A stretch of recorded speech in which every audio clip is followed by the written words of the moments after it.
오늘은 5월 11일 열왕기상 15장 25절부터 32절입니다. 오늘 본문 말씀은 남쪽 유다 왕들의 이야기가 아니고 북쪽 이스라엘에 있었던 여로보암이 처음에 왕이 됐었죠. 이제 그 후손들, 그 여로보암의 아들들 이야기가 나오게 됩니다.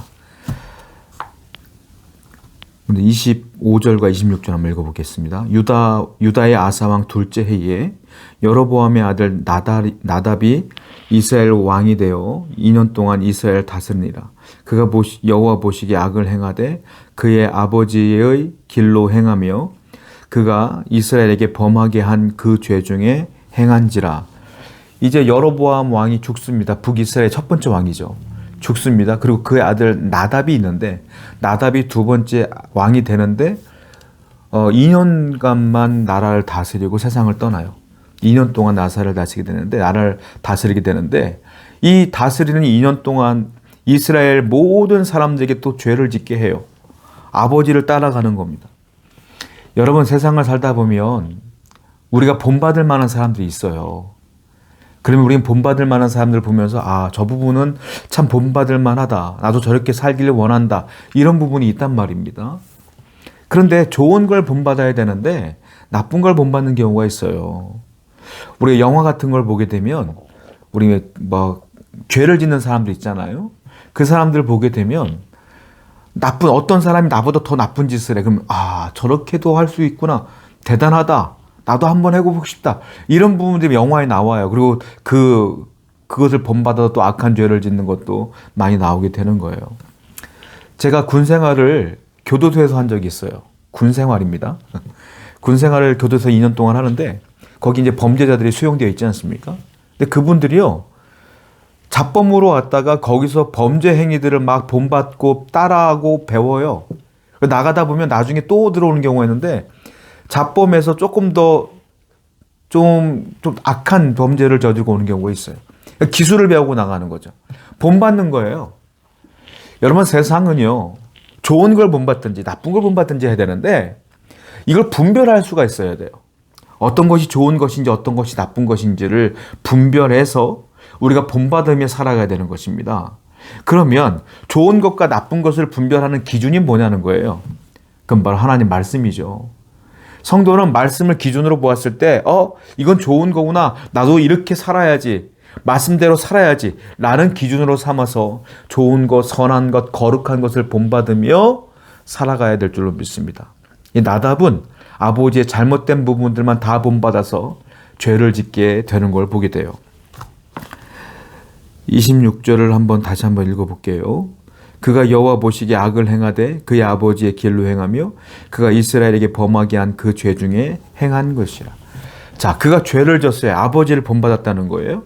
그런데 아버지 여로보암처럼 똑같은 죄를 졌는데 여로보암의 죄가 뭡니까? 그가 혼자 죄 짓는 게 아니라 단과 그리고 베델에다가 금송아지를 놓고 이것이 너희들을 인도한 여호와야. 여기서 성전을 두니까 여기서 예배해.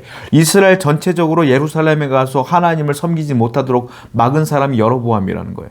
그리고 레위인의 제사장이 아니라 일반 제사장을 통하여 제사를 집례케 했고 하나님의 명령하신 절기를 어기고 그 절기 날짜에 비슷하게 나름대로 절기를 정해서 북이스라엘 모든 백성들이 죄를 짓겠단 말입니다. 그런데 이 나답도 아버지를 따라 똑같이 온 민족이 죄를 짓게 했더라 이거예요. 이게 나쁜 거예요.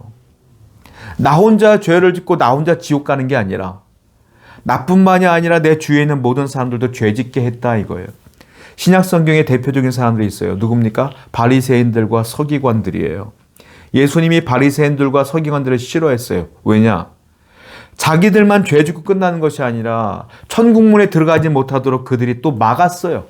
사람들에게 잘못된 것을 가르치면서 그들을 천국 백성이 되지 못하도록 막았어요. 그래서 예수님이 그들을 힐난하며 비난하고 비판하는 것을 보게 됩니다. 성도는 내 주위에 있는 사람들까지도 함께 구원받게 하는 길을 열어주는 자가 성도예요. 나 때문에 사람들에게 상처 주고 그도 상처받게 하고 그도 분노하게 하고 그도 하나님 떠나게 한다는 건 성도가 아니에요. 좋은 영향을 끼치는 여러분 되기를 축원드립니다. 27절부터 보겠습니다. 이에 이사갈 족속 아히야의 아들 바하사가 그를 모반하여 블레셋 사람에게 속한 기브돈에서 그를 죽였으니 이는 나답과 온 이스라엘이 기브돈을 애워싸고 있었음이었더라. 유다의 아사왕 셋째 해에 바하사가 나답을 죽이고 대신하여 왕이 되고, 자, 나답이 왕이 됐고 2년쯤 됐을 때였어요.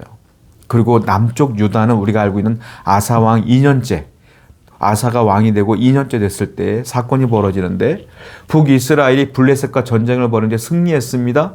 그리고 여기 성경을 보니까는 기브돈이라고 하는 지역을 둘러싼 거예요. 이제 싸워서 땅을 이제 차지한 것이죠. 그런데 거기에 바하사라고 하는 신하 한 명이 있었는데요. 바하사가 모반을 꾀하여 그때의 나답, 이 북이스라엘 왕 나답을 죽입니다. 죽이고 바하사가 지가 왕이 되는 거예요. 즉 구테타를 일으킨 겁니다. 그가 왕이 되는 거예요. 그래서 나답은 2년 만에 세상을 떠나게 되는 것을 보게 됩니다. 나답 입장에서 볼 때는 즐거웠어요. 행복했어요. 왜냐하면 왕이 된 뒤로 블레셋과 싸우는데 이겼거든요. 땅도 차지했거든요. 외부적인 공로가 큽니다. 그런데 성경은 그 외부적인 공로를 얘기하지 않아요. 하나님도 그걸 중요하게 여기지 않아요. 뭐가 중요해요? 나답이 죄를 지어서 죽었다, 이게 중요한 거예요. 성도는 외부적인 요인으로서 만족한 존재가 아닙니다. 조심해야 될 것은 내 안에 있어요. 내 안을 잘 다스려야 돼. 왜냐하면 내 안에서 우상이 싹트기 때문에 그랬고, 내 안에서 죄가 시작되기 때문에 그렇습니다.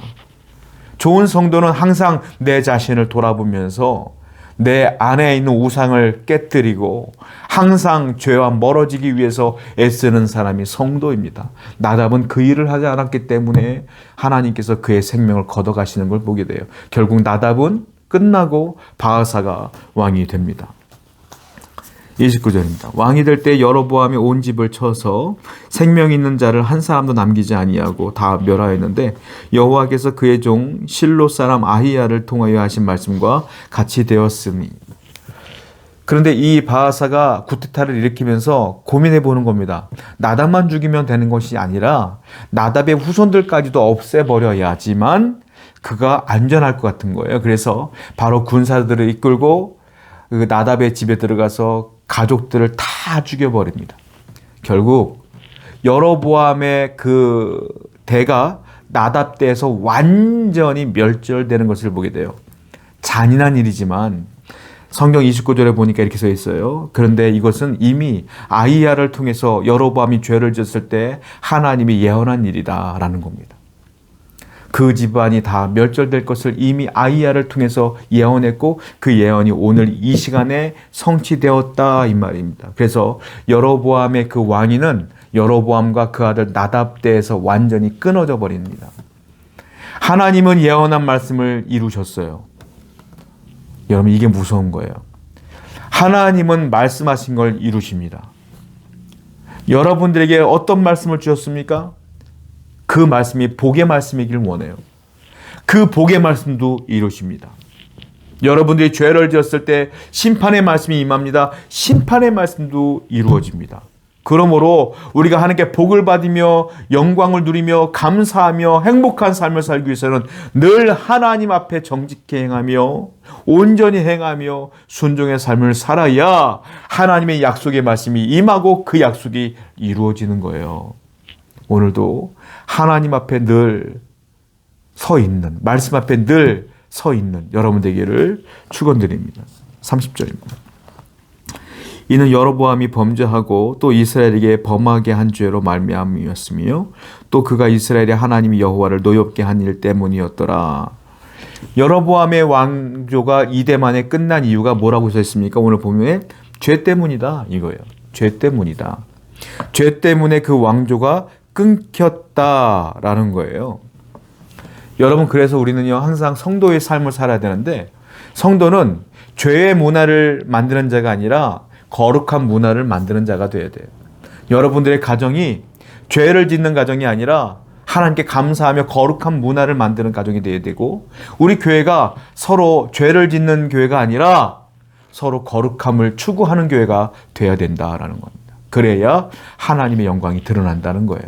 오늘도 이 말씀을 기억하여 늘 하나님 앞에 서 있는, 하나님 말씀의 기준으로 살아가는 여러분 되기를 축원드립니다. 기도하겠습니다. 언제나 하나님 말씀을 기준으로 삼아 선한 것을 본받으며 선한 영향력을 끼치며 죄를 멀리하는 성도가 되게 해주시옵소서. 예수님의 이름으로 기도드렸습니다. 아멘.